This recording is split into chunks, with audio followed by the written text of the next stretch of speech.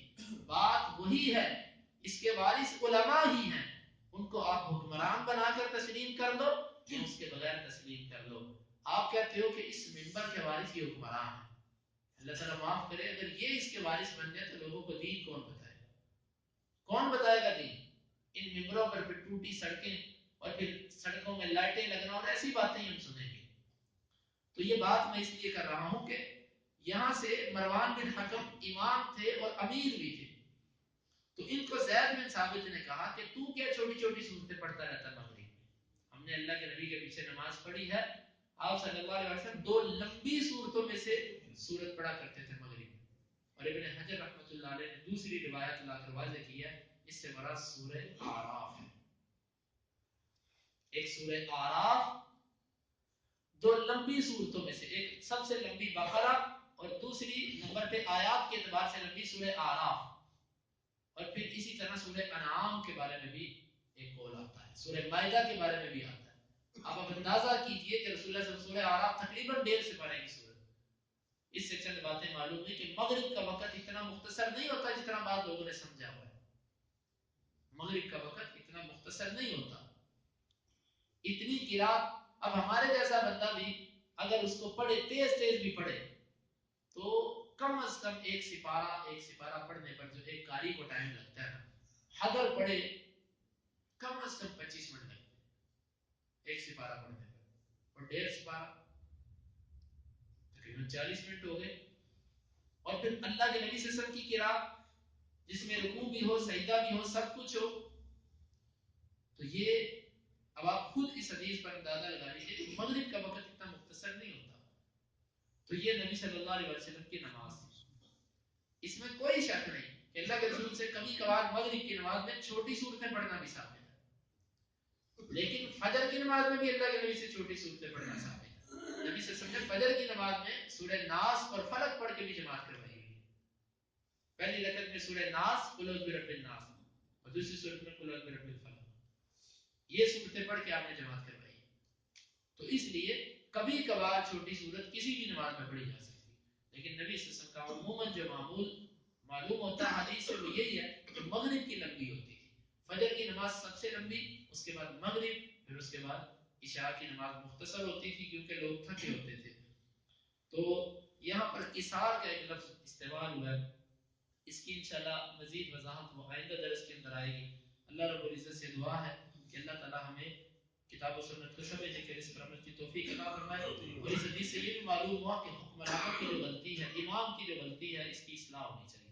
جس طرح کہ زید بن ثابت نے مروان سے کہہ دیا کہ تو کیا چھوٹی چھوٹی صورتیں پڑھتا رہتا ہے، امام کو یہ بات کہی جا سکتی ہے، آپ کیا ہر وقت چھوٹی سی جماعت کروا دیتے ہیں، کبھی لمبی جماعت بھی کروائیں، لیکن ہمارے ہاں یہ کہنے والا کوئی نہیں ہے، یہی کہتے ہیں کہ آپ لمبی جماعت کرواتے ہیں، چھوٹی کروائیں، مزید چھوٹی کروائیں۔